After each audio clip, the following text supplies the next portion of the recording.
So our next speaker is Michael Barnsley. Michael is retired. He has degrees from Oxford University.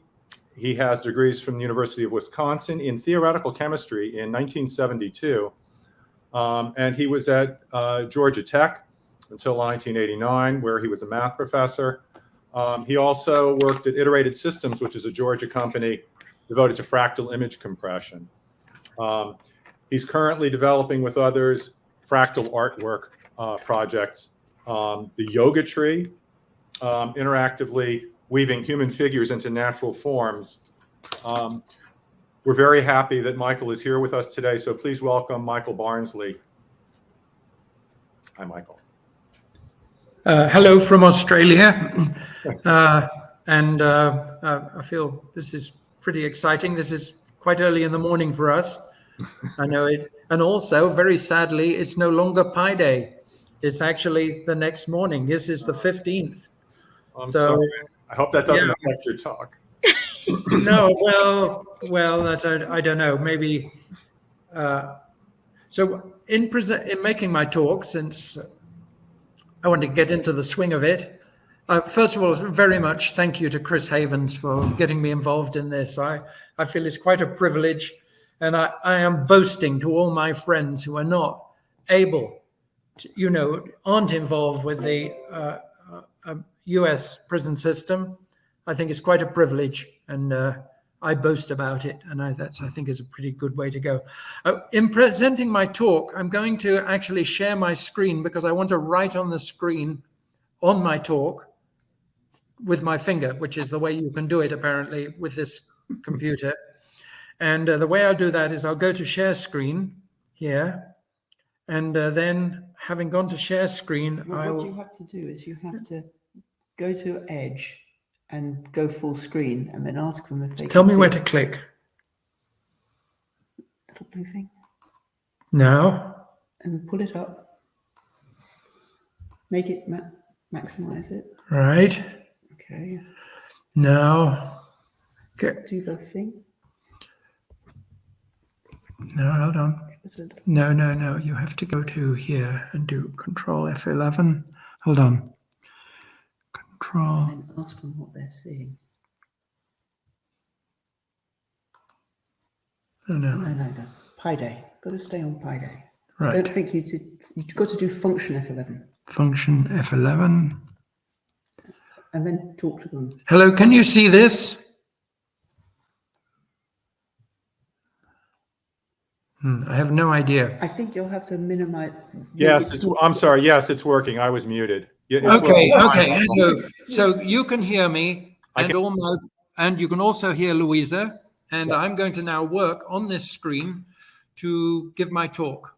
Okay, we're here. And the only thing is, Louisa, I still need to go full screen. I'm not there. No, I think it's that F11 thing. Hold on. Function. No, you were full screen. So function. That's as full as it gets. Okay, that's as full as it gets. So function F11. And off I go. All right. Pi and the Golden Bee. Michael Barnsley, Australian National University. And now, page down. Thank you, Chris Havens, for writing me an email a year or so ago and us getting involved in basically organizing to make this presentation. And I've also got, let me just do one more thing. Louisa, I need page down. That does it. Co-author of this talk is Louisa Barnsley, my wife. And I just wanted to say that. And now page down, which is again there. So the goal of what I'm describing to you today is quite extraordinary. I'm going to try and lead a way into a mathematical description of nature, which is my long-term goal, which has basically failed continuously. But goal is to give a mathematical description of nature and thereby to suggest hidden processes in the natural world. I won't actually succeed in doing that at all, but it's the goal. And there's a picture of some ferns growing in the garden outside the window, a little patch of complicated nature. just to set the stage for that sort of thing. Okay, I'm going to, in order to talk about nature, I'm going to talk about shapes that are unions of several overlapping or just touching copies of themselves. So here is the golden bee. It's made of 2 copies of itself, and the copies are scaled by 1 over the square root of the golden mean. So I'll get back to that in a moment. Let's go page down. That is the golden bee. But what you see is it's made of 2 copies of itself. And if I go down here's another object. Take the whole picture, which is a picture of a leaf, and the leaf is made of 2 copies of itself, smaller ones. And we say, so any object that is made of copies of itself using some sort of a shrinking transformation, we say is in a general sense self-similar. So here is my bathroom, and there you can see the walls are tiled with tiles that look like big golden bees and little golden bees. In fact, I'll try writing on the screen and see if this is going to work. No. I have to get my tools, so that's where I don't. So I'm going to have to just interrupt myself a little bit here. Try the dots. No, it isn't. It's not doing. It's not in the special mode I need, which is function F11. Right. So now you've got your tools. Now I've got my tools. Now I can draw on the screen, and now I can just mark out a golden bee tile, I hope. Draw. Choose a color for my pen, which is going to be a nice red there. And now I should be able to draw on the screen. And let's see, I'm successfully drawing a tile. Not very successfully. There's one tile, sort of. Here's another tile there. Okay. You'll see the whole tiling is made of big bees and little bees. Okay, page down.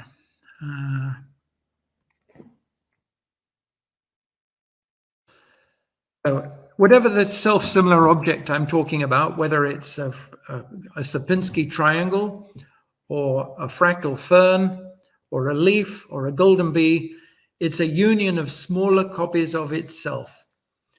A fabulous theorem by John Hutchinson says that any such object is uniquely defined by any pair of contractive maps such that it is the union of the images under these maps. That is, you get maps like the picture of a leaf going back up. And let's just look at that for a moment. This leaf is made of 2 copies of itself. And any student in calculus class, if you ask them to find the functions, the mappings that map this object into the smaller copies, they could write down those functions. And the theorem is extraordinary. It says that if that's the case, if you write down the 2 functions, f1 and f2, then there is only one object, A. A is defined by f1 and f2, that it satisfies this very simple equation. For the golden bee, here are the functions. F1 is alpha y, it is acting in the xy plane, alpha y in the first component, and minus alpha x plus alpha, where alpha is 1 over the square root of the golden mean. And that's, so we'll see why this is going to be called the golden bee, because if we go to the next slide, there's a picture of the same pair of tiles. Notice it's a big tile and a small tile, and we've inscribed the letter B inside it. And we got very excited about this whole thing about the golden bee and manufactured puzzles. This was a failed commercial venture. We manufactured a lot of wooden puzzles made with big bees and small bees, and hoped that they would take off like wildfire.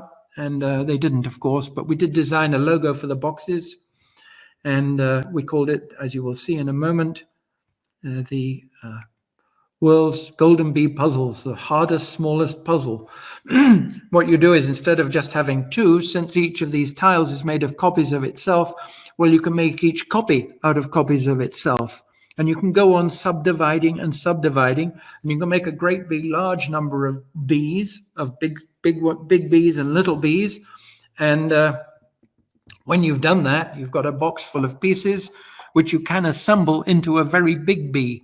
But to do that, well, you have to be very careful or you won't succeed. So it's a world's, anyway, small puzzle. It has like about 8 pieces, and or some Fibonacci number of pieces, 21 pieces, and you try and assemble the pieces to make a big bee out of them. Mention of the Fibonacci number, since an earlier talk mentioned that, I thought it's worth mentioning. And it's important to note, just because my theme is nature, that Fibonacci spirals occur in nature in the middle of sunflowers. And they also occur in, here's at the bottom of the screen, there's some pictures of tilings down here. There. We'll come back to that, I hope, in a minute. Page down. So here is a picture of a golden bee made of 2 pieces. And actually what you could do, one thing you could do, is you could subdivide those pieces into, each of them, you could subdivide them into 2 pieces, as you can see here. Just go on down, page down. You could subdivide again. You could subdivide again. You get the idea. Here I'm not actually doing the golden bee splitting. I'm just literally splitting each bee into the proportional copies of itself. So if we go back to the top, what I want to draw your attention to, see, so far you'd say, oh, come on, he's just doing some pictures of tiles or bee shapes, and he's not really doing any mathematics. Let's do some mathematics. Okay, so I'm going to label these 2 tiles. Here we go. Small one, I'll make it 0. And the big one, I'll make it 1. And now we'll go page down. And I've split the 0, 1. So this is 0, 0, because it's the smallest of the small. And this is 0, 1. And down here, this is 1, 0. And this is 1, 1. So now we go on page down again. Same bee, but now I've got to subdivide this. And I have to tell you, I am really bad at this. So I'm just going to sort of, I've actually gone down several levels, but you can see that every single one of these tiles has a number that's made of 4 digits. So let's try and identify the point 0, 1, 0, 1. Let's just try and find 0, 1, 0, 1. Well, if I'm in 0, then I'm in this bit here, right? I think I am. I'm in there. 0, I'm in there. Now, where is the big one in that one? The big tile in that one is here, this bit here. Then the small one in that is here. And so then number 1, it's this one there. Yay, look at it, arrow into there. That is the tile labeled 0, 1, 0, 1. Now, I can tell you my whole talk and something really beautiful sort of in a couple of sentences. But their content has taken me, in some sense, many, many years to unravel to the level I have. Supposing you continue to do this process, you will finally get a picture of a golden bee. I'll show you similar pictures in a moment. You will get a picture where every single point on the golden bee has an address. So like I'll choose a point on the golden bee. There it is. I've just chosen it. You see I'm drawing a little dot. That's an infinitesimal dot. And I'm going to write down its address. And I'm going to lie, okay? I'm just going to make it up. Here it is. This point has address. Let's pretend 1, 0, 1, 1, 0, 1, 1, da, da, da. It goes on forever. So in other words, I think you're getting it now, every single point on the golden bee, every single point on it represents a number in the interval 0, 1 in binary. Or I could put a decimal point. And in fact, I ought to be able to find pi. Pi must be in here somewhere. So this is first part of the story is every single point on the golden bee has an address, and that address is determined by the self-similar structure. Okay. Next point. It's an extraordinary fact that you can write down a mapping. We'll call it a function, f for function. And this function maps from the set of all infinite strings of zeros and ones, which I shall call sigma, into the b. Here's the b. This map, which is from these numbers, the infinite strings, to the b, this map is extraordinarily, wait for it, continuous. It's continuous with respect to a natural metric or way of measuring distances between numbers in code space, which is what I call sigma, page down. So here we are, we've got a continuous map, F, code space. This guy is called code space. I like that name. I've always used it. And the distance, you can write down a nice way of measuring the distance between numbers. And so this is a continuous map into the B, the golden bee here. There we are. Page down. We continue. In exactly the same way, even though the leaf is overlapping, we can do the same thing. Here you see what I'm doing here? I've taken the leaf. There. I've taken the leaf, and then page down, I'm zooming in. These pictures are all made by Louisa, and I'm closing in on the leaf. And as I do so, you will see something else rather strange.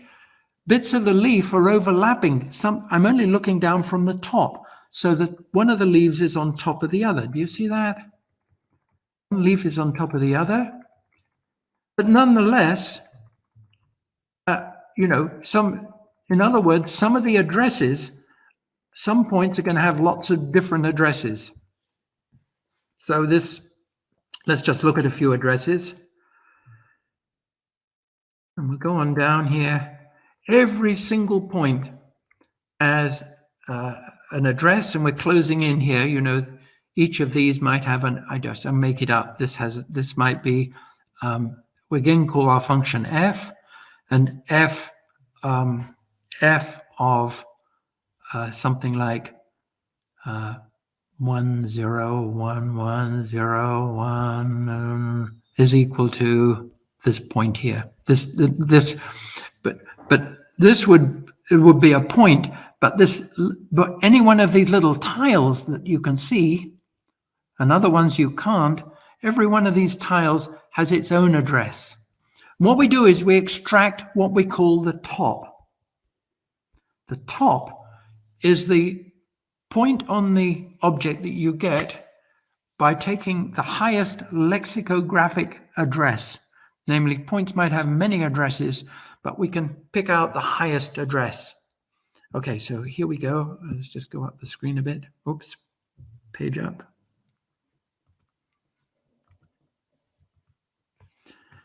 So here are addresses, and this gives me addresses of all the points on the, here we're developing the addresses. And at this point, I want to just say we're going in two directions at once. On the one hand, we're going to continue, we make this continuous map F again, I'll just write it down, and it maps from the infinite strings into the attractor, but also each finite address, like here, this address here, corresponds to a little tile on the top of the leaf. So somehow two things are going on at once. We have these kind of tilings, and on the other hand, we have a continuous map from code space onto the attractor and and also restricting that map. We can make a continuous map, and you know what continuous is, just unbroken. It's a continuous map onto the top of the attractor. Okay, so we go on down. So the question is, going back to the golden bee, where is pi? Because this is pi day, right? So where is pi? Well, here is pi. Louisa's calculated pi. In the case of the golden bee, it's right there in binary. And starting out, I'm just ignoring the fact it's 11.001. I just say that's, so there it is. And also, I'm now going to tell you, I'm just a big liar, okay? I'm going to tell you where E is. There, E. It's right there. Okay, I don't know where E is. It's somewhere in this picture too, so.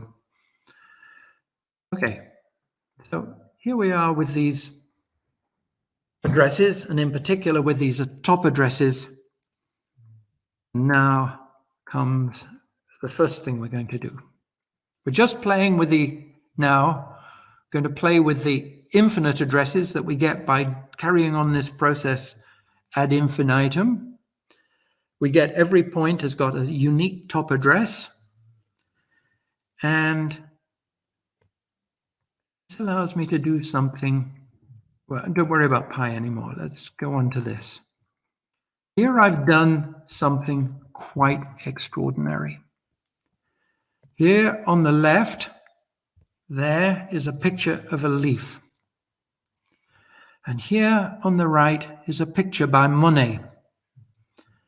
And on the picture by Monet, what I've done is I've used a self-similar map called the Baker's transformation that takes Monet and breaks it up into two copies of itself by rotating by 90 degrees and shrinking in a horizontal direction or in a vertical direction, just so as you can fit the rotated squashed thing. It's the Baker's transformation.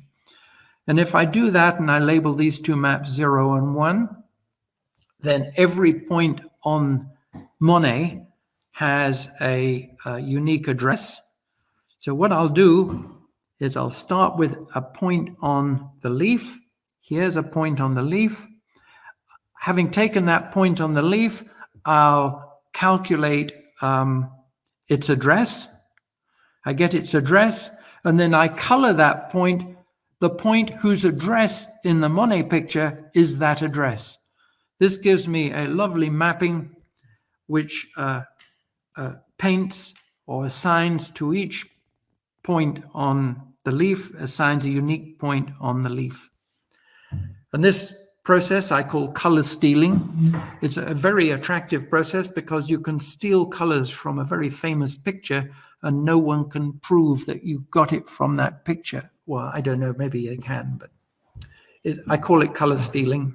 And what is quite beautiful about it is this transformation. Pi is continuous. I've written the formula here. In going from one attractor A to another attractor B, if I called my mapping, and this is just pure coincidence, here I've called it, really, those should be FA and FB. Pi is muddling the issue, sorry. That's FA, and this one here is, the mapping is FB, FA minus 1. And pi B is continuous. Pi A, amazingly, is continuous almost everywhere using the TOPS map. Okay, so there is theme number 1. I'm watching my time here, page down. There's a close-up. The other comment is, of course, all of these things have that magical fractal structure that you can zoom in limitlessly into these pictures. And we see this nice process called color stealing. And actually, on the wall behind me, I'll show you later, is a picture created by color stealing. Summary so far. Okay. Self-similar objects in 2 dimensions. You can make a continuous map, F A from code space sigma onto A. Inverse map pi A minus 1 is a map using the inverse map pi A minus 1, which maps from the top back into code space. And it has some applications to the creation of textures, which is a thing that in computer graphics. So these functions have a continuous almost everywhere. But we're going to do something different with this whole story. So I'll just stop there. Is there a way, Louisa, for me to pop back so as I can just look at people and see what's going on here? Where would I go to? Go to Chrome. Go to Chrome. Let's go there. Okay, so here I am. Have you been seeing me the whole time or my screen out of interest? We see the screen and we see a small picture of you next to the screen. Okay, so right behind me here, I'll step out the way, is a beautiful picture. It's actually of a bit of native forest, but it's been fractally transformed by the process that we were just looking at.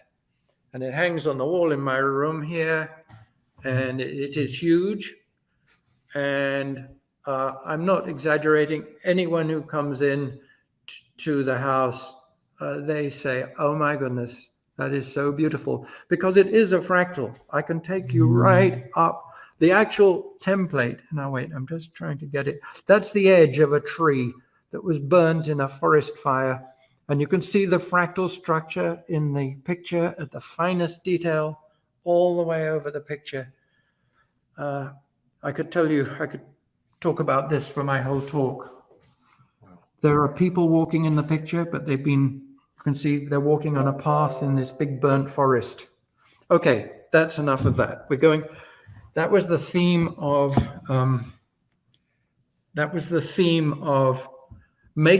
starting with a pair of self-similar objects and creating a function that maps from one to the other using the idea of code space addresses. So now I want to go back again, Louisa. Go to Edge. Okay, there. Okay. So there's summary so far, and we ended up with a pretty picture. But we also, in the course of our talk, talked about pi and the golden bee, which is a particular example that we used. Now, I was going to explain the construction of another function. And this one I'm going to actually, out of honor of Pi Day, I'll call it capital Pi. And this is going to go from, again, code space here. There's code space. So these are, just to emphasize, pi is going to go there. And it's going to go into a space of tilings. What I'm going to get is for each infinite string, 0, 1, 1, 0, dot, dot, dot, dot, going on forever, going to create an object, which is going to be called pi of that string, big pi. And big pi of this string is going to be equal to, I'll write with my finger here, I think I can, an infinite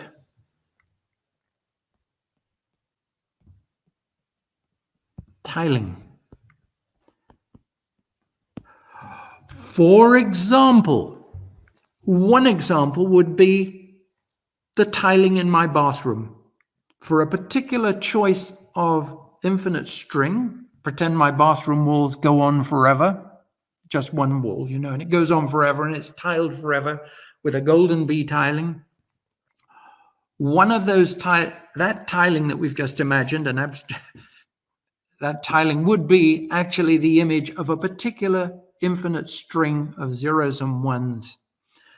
So there is somehow a way to map from, and you can sort of see that because I'm going to show you how this works by using the golden bee. So we're going to go here, going to go to the top row, and we're going to start over here there with a picture of the golden bee. And what we're going to do is here I've inverted map number, the small map. See, there's two copies in there, a little copy and a big copy.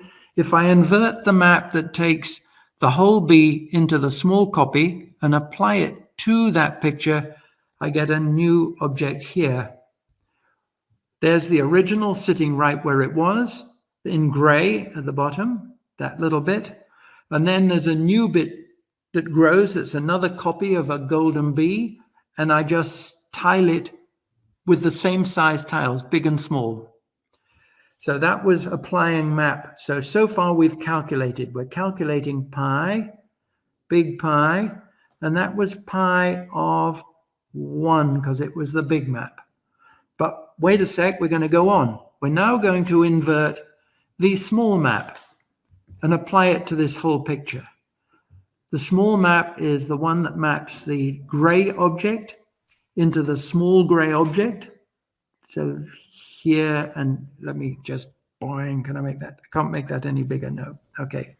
Small gray object and big gray object, and invert that map. And now I get a picture of pi 10. That's this guy here. But I can go on again. Pi 10, we're just repeating the process over and over.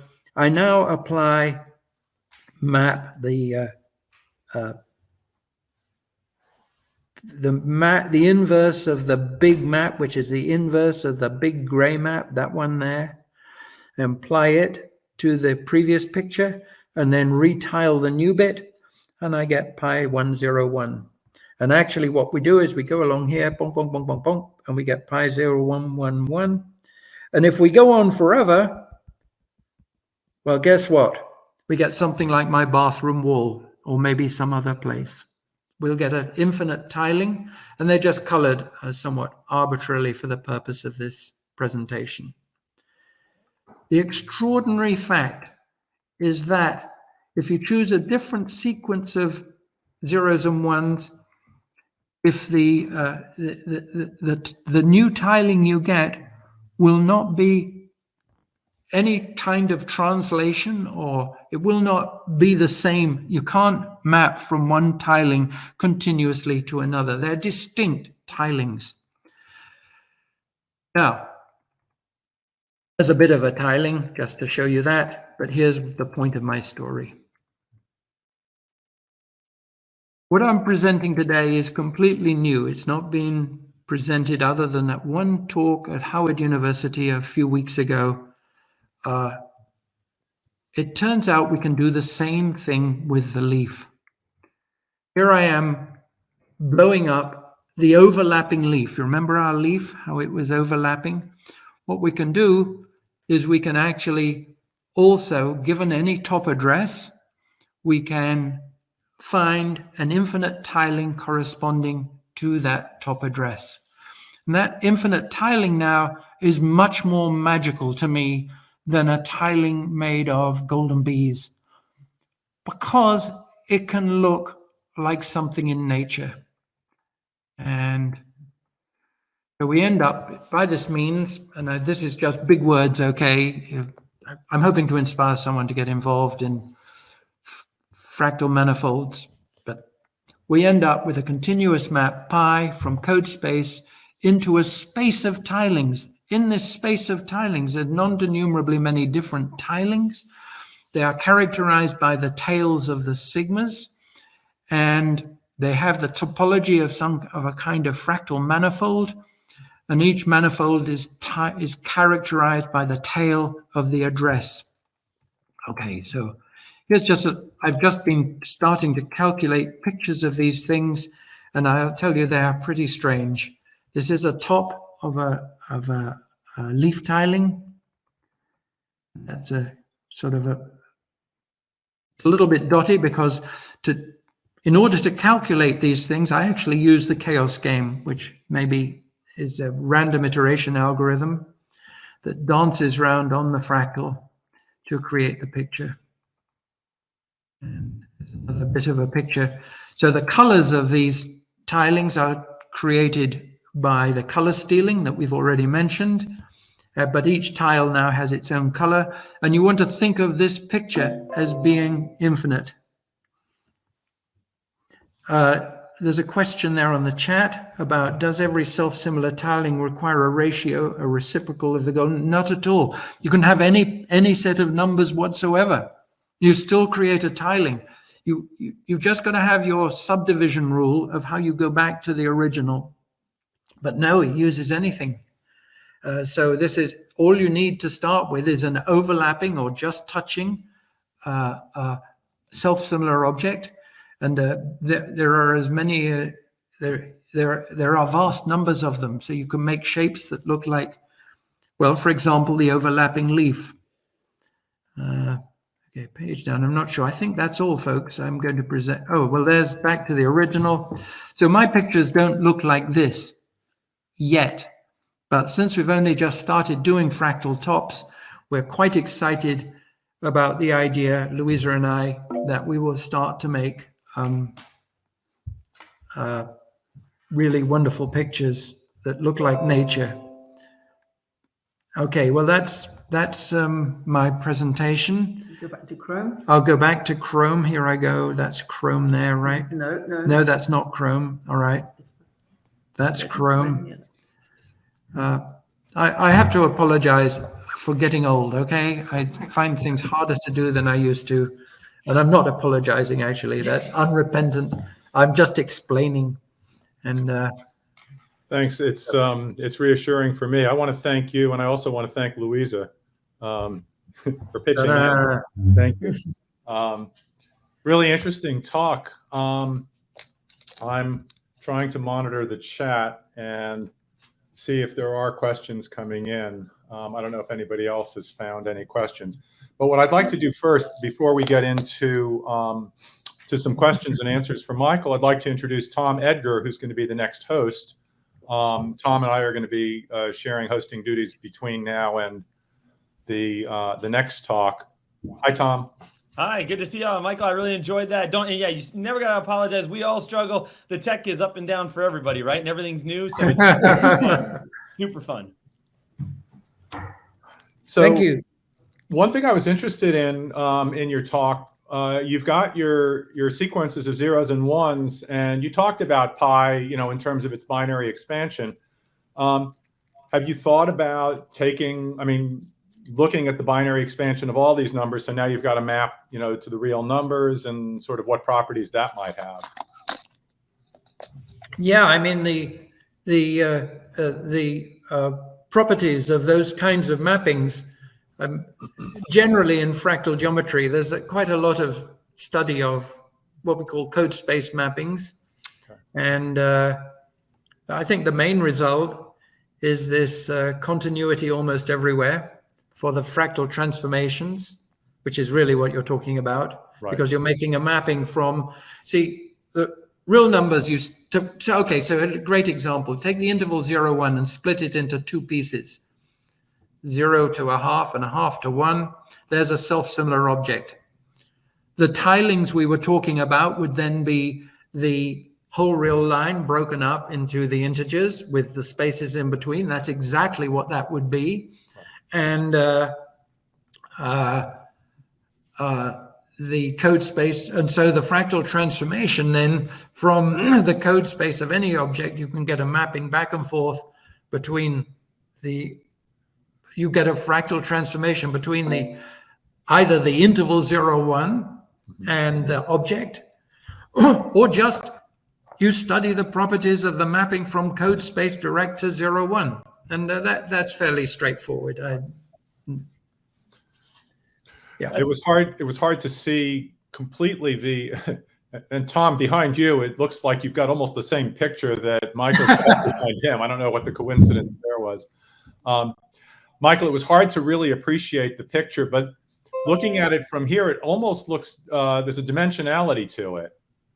Oh, sure. Definitely. Yeah, it's beautiful. Yeah. Yeah, definitely. It is really beautiful. It stood the test. If you want to know if a picture's good, hang it on the wall and then keep looking at it and see if you like it more and more or you hate it more and more. And if you like it more and more, it's a good picture. And if you hate it more and more, it's time to take it down. That's great. Michael, I got a question for you. I mean, I know you were talking about Fibonacci and you were talking about Pi Day. On a day like Pi Day, when it's, we're celebrating mathematics in general, do you have a feeling why people just seem to love Fibonacci numbers and pi, say, more than other constants or more than other integer sequences or things like that? I don't. Do you have some? I do. I mean, clearly, Fibonacci numbers occur in nature very naturally. I think all people have a natural, if they experience it at all, love nature. They love seeing beautiful forests, flowers. It goes back to our prehistory where we evolved. Come on, we were once upon a time, we were very primitive people living on nuts and picking flowers and eating them, and I don't know, living under coconut trees, or I don't know what. We're the same people, and being able to have an instinctive love of nature is in the story. And Fibonacci's little equation for n equals n, the two previous values added up, that's very much a structure of growth in how things grow. So it's very, very natural. That's one possible reason. There was also a lovely technical reason given in an earlier talk about some type of an optimal error. There's mathematical reasons. It does play a role in defining very regular tilings, like the golden bee tiling. Golden bee is a pretty fantastic object, actually. Yeah. Hope that's enough. That's great. Yeah, thanks. It's beautiful. It's great to get. Boy, how could you not love a talk that's got Monet in it? I mean, yeah, as you see, that's a method. I'm gonna use this color stealing thing for sure. That was a fantastic idea. I like this idea. So and then like you said, yeah, it's good. It's good. It's very good. It's I like it a lot. Yeah. Well, let's thank Michael again. Thanks so much. I checked the time. It's not 2 in the morning. I mean, what is it, like 10 in the morning, right? All right. Okay, Piggy. It seems pretty early to me. Okay. Well, so that'll be another benefit for retirement, would be sleeping in. Yeah, right. I was up actually very, very early when it was dark to get ready for this talk, I might point out. Well, we're glad to have you and appreciate Thanks so much. It was a beautiful talk, really beautiful. Yeah, thank you. You're very flattering, and I don't believe the word you're saying. Thanks, Michael. So, I don't know, Tom. I have this book, and at some point I wanted to show it today. Yeah, show it. I think I'm cycling out here. So this book is called The Joy of Pi. It's there's no personal interest in it. It's by a man named David Blattner. I think it's 10 or 15 years old, but really beautifully done with a lot of the history. And embedded in the book, I think one of my favorite things, on every page, you're going to have trouble seeing this. Across the top, maybe. Oh, maybe that's a bad page. In any case, this book contains 1 million digits of pi. And the last one, there's the last page. You're not going to be able to see that. Oh. But there's a lot of digits there. And the 1 millionth digit at the very bottom of the page, there it is. The 1. So now you've got the correct answer to a trivia question, if nothing else. Very cool. Yeah, I don't know that book, so I'm glad. I'll check that one out. So I asked this question before. I'm curious, when did you first learn about pi? Do you remember? Me? Yeah. Oh, geez, I have no idea, right? I don't think I really had the amazing sort of inspiring ideas that the people here have been presenting to us today, these kinds of things. I'm sure I learned about it in high school when we talked about geometry, right? And I'm sure I learned about its importance with the circle. There wasn't when I was there, people didn't make that much of a big deal about the decimal representation. But over time it's obviously grown in this Pi Day. It's been pretty exciting. it's fun to just see people get excited about math one way or another. So I'll take whatever it is. But yeah, what about you? I mean, you already answered it there. Well, no, I mean, I think I remember in 7th grade, we had this assignment to measure a circle as carefully as we could and measure the diameter as carefully as we could and compute that ratio. Mm-hmm. And I actually did it for a couple of circles. And then I guess I knew enough math, or I'd learned enough, sort of like on the street kind of stuff, that I said, oh, that's pi. And as a 11 or 12-year-old kid, what do? I'm going to write down 20 digits of this thing. And that's the thing I measured, So that's what I turned into Mrs. Rossman. I hope she didn't give me a bad. How did you get 20 digits at that age? What did you do to do it? Did you use some technique or? Yeah, the technique. BBP formula, the Bailey-Berline proof. I did not use a formula. I did not use the internet, unfortunately. We had the Time Life series of books on mathematics. Gotcha. And in there, they had several digits of pi. Gotcha. Unfortunately, at the time, I thought that I knew that pi was irrational. And I knew that people used 22/7 to approximate pi, but I didn't know what approximate meant. So I thought that 22/7 was a fraction that was an irrational number. I see. That's good. It's amazing what your brain can try to justify. It's great to have those misconceptions early so that you can fix them later and really come to a deeper understanding. That's it. That's great. So, Tom, you're editing Math Horizons now. Do you plan any kind of special things around Pi or Pi Day generally, or no? I mean, I'll point out in the current issue, the one that came out sort of at the February issue, so the current issue of Math Horizons, which is the one of the publications aimed at sort of new learners, mathematics, people at the undergraduate level, let's say. In the February issue, we have a fold and cut template for a pi. So it's pretty cool. The fold and cut theorem says that, given a polygon shape, so something with some straight edges, it can even have holes, but as long as it has straight edges, you should be able to fold a sheet of paper in a certain way, enough folding, and then make a single cut with some scissors. And when you unfold it, you should see the shape. So a couple of people, the Nelson brothers, Curtis and Todd Nelson, for February put in a fold and cut template. So you can go print it on the MAA website. You can find your way to it. And so it's actually a pretty hard thing to do. I'm not a great folder. So you fold it down. Every time I do it, I come really close, but I kind of miss a little. So it's a good challenge for people who want to do that. But yeah, so there's often stuff in the magazine related to it. Obviously, you mentioned this earlier, Gary, how you wrote the article with Christopher about Christopher, the Prison Pi Day, one of the first Prison Pi Days, right? So always some good stuff there. Oh, I'm a big fan of Math Horizons. Of course, yeah. So there's a lot of people here connected to Math Horizons. I think Christopher reached out to a number of people connected that way, and so it's nice to see that community here. I know Glenn, was here earlier and be back, Alyssa are both connected. Our next speaker is actually connected as well, right? So our next speaker is on the editorial board of Math Horizons right now, and has been on the editorial board for my time and at least for the editor before me, I believe, for the full 5 years, but maybe even longer than that. Yeah, I think I saw Amy at lots of editor meetings. Yeah. Yep, definitely. Yeah.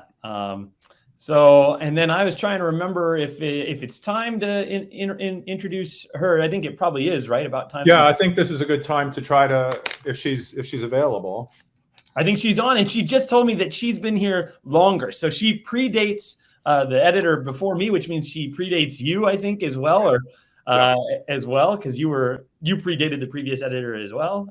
Right. Yeah. So my editors were Bruce Torrance and Steve Bruce, and then Dave Richson. That's right. Yeah. So I guess great people. I mean, it's just the MEA really attracts some really good, high quality, very engaged, and very good writers. Yeah. So yeah, really. Yeah, nice. for sure.